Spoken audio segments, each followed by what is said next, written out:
Live from downtown Detroit, home of WDIV and Click on Detroit, Local 4 News at noon starts now. A COVID vaccine game changer. We've learned hundreds of thousands of Michiganders will get the shot at Ford Field. How long the federal government's mass vaccination clinic is expected to stay open.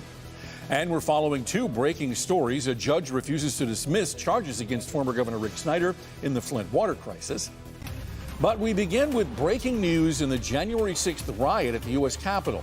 Two more Metro Detroiters have been charged in connection with the attack. Daniel Herendeen of Chesterfield Township and Robert Shornack of Roseville now charged with breaking into the Capitol, obstructing Congress, and disorderly conduct. Both are expected to make court appearances this afternoon. We are hoping to learn more about those accusations against them. 5 Michiganders have now been charged in that riot. Also breaking this noontime, a judge has ruled former Governor Rick Snyder will still face charges in the Flint water crisis. Snyder's legal team was trying to have the case against him dismissed. Our Hank Winchester has been covering the Flint water crisis from the very beginning. Hank, take us through what happened in court this morning. Hey, Rod, as you likely know, this is not a huge surprise, but I will tell you what, it is a big blow for Rick Snyder and his legal team, and it also does not signal that this case is over. This will likely be appealed. Let me take you through this, and as I do, take a look at some video of Snyder and the proceedings as they've been playing out. Essentially, what happened today in Genesee County Court is that the judge was being asked to throw this case out. Why? Well, Snyder's legal team had been arguing that when the former governor, was making decisions regarding the water crisis, he was in Ingham County in Lansing, not in Flint. So because of that, that case should not be heard in Genesee County. Well, today the judge said no. This case is not only moving forward, it is staying here. The judge saying the Attorney General's office has intimate knowledge of what the investigation revealed and where. I want you to take a listen to some sound from the judge in court this morning. The court finds that the silence of the crime and venue could be proper in Genesee County as a matter of law. Therefore, the defendant's motion to dismiss is denied. That's my ruling.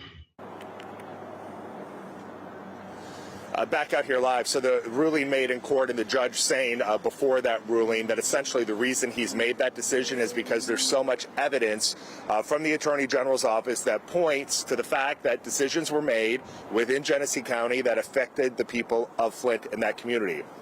Now, what will likely happen moving forward? You can expect Snyder's legal team to file an appeal. So what will happen? A higher court in Genesee County will likely hear this case and then determine whether it stays in Genesee County or whether it in fact moves to Ingham County. We're live here at noon, downtown. Hank Winchester. Rod, back to you. All right, thank you very much, Hank. Our other big story this noontime, turning the home of the Detroit Lions into a mass coronavirus vaccine clinic. In an update a short time ago, Governor Whitmer announced the federal government's Ford Field Clinic will administer 335,000 doses over the next couple of months. Now, Sean Lay is live inside Ford Field. And Sean, this certainly will be pivotal in Michigan's vaccination efforts. Well, in fact, Rod, good to see you. The president of the Lions put it this way. This beautiful facility hosted a Super Bowl. He says this vaccination clinic will be the most important event ever to happen here. Right behind me, all of these things called pods. This is where you'll go to get your vaccine. This Ford Field site will administer 6,000 shots a day starting March 24th. And it'll continue for 8 weeks. The local Ford defenders broke the story in February. Today, Governor Whitmer, FEMA, Meyer, Henry Ford, and the Lions made it official. Ford Field will host one of the nation's largest mass COVID vaccination operations. Detroit, once a COVID hotspot, a big reason why Detroit was chosen. Detroit was one of America's epicenters for cases and deaths. And as a Detroiter, I felt this personally, having said goodbye to 27 people due to this virus. Governor Whitmer encouraging people to sign up through Meyer to get an appointment for the 8-week clinic. The setup will allow for an easy flow of individuals through the process, starting with check-in and ending in the observation stations. We are in the 4th quarter of this fight against the vaccine. It's not over yet. It is no time to spike the football. It is time for us to grit our teeth and keep doing the work we need to do until the last second of this event plays out. All right, so that's Governor Whitmer with the big announcement that we announced on February 22nd. We had questions for the governor about a lot of things going on around her and in this world. She got off that podium and she got out of here very quickly. We'll show you that video of her basically getting away from the media and from questions coming up at 5 o'clock. Also, keeping it simple at 5 o'clock, Rod, how to sign up. We're going to keep the process very simple so everyone is on the same page and knows how to easily sign up. Back to you. A lot of people want to know, Sean. Thank you very much. We'll look forward to your report then. Now, more positive vaccination news in Michigan. CVS has just announced it's going to start administering vaccines as early as Sunday in the state. They'll be available at 5 pharmacies in Metro Detroit. You can start booking appointments tomorrow. Information on how to do that can be found at clickondetroit.com. And this morning, the Department of Homeland Security announced that the U.S.-Canada border is going to stay closed to non-essential travel through April 21st now.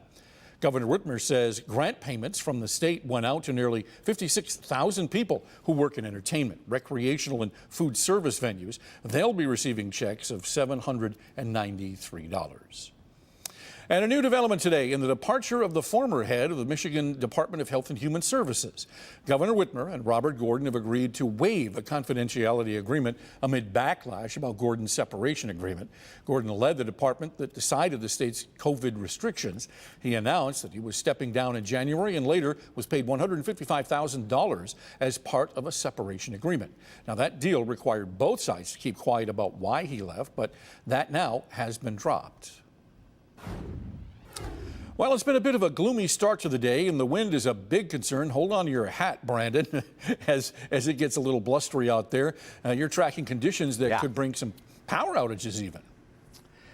Yeah, I think sporadic, probably the right word, Rod, because we're not looking at a massive wind event, but it's not really much great about the weather out there, kind of nasty. And as we start with 4Live radar, some of the lighter greens and blues that we're seeing over our northern or our north zone, parts of Oakland, Washtenaw County, that's either drizzle or rain not even hitting the ground, but the darker the green and yellows across southern Wayne into Monroe and Lenawee counties in our south zone, more likely you are getting still some rain. And there are the 4 flags whipping as temps flirt with 40.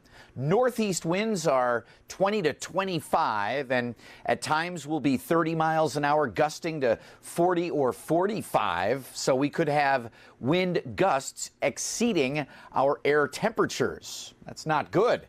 We're seeing a little of that right now with wind gusts in those 30 mile an hour range. Wind advisory is in effect, Rod, right now until 8 o'clock tonight. So we're worried about these 40 to 50 mile an hour gusts, especially through the afternoon, early evening. And this time of year, weakened tree limbs onto power lines, and that's the possibility of some scattered power outages. All right, Brandon, thank you very much. A blustery spring, no doubt. Now, we're getting a look at the woman facing murder charges in a deadly stabbing attack in Southfield. 22-year-old Erin Riley is accused of killing her boyfriend, 27-year-old Jerome Williams. It happened Monday morning at the Lancaster Hills apartment complex near 12 Mile and Telegraph. Police say Riley told officers she was in a dispute with her boyfriend before she stabbed him. A judge denied bond in this case. She's due back in court on April 1st. Now, severe storms are sweeping throughout the South as terrifying scenes are being captured on video. We'll go to Alabama to look at the damage from the devastating storms. But first, new information from police about the investigation into the deadly shootings at spas near Atlanta. Why they are now not ruling out a hate crime.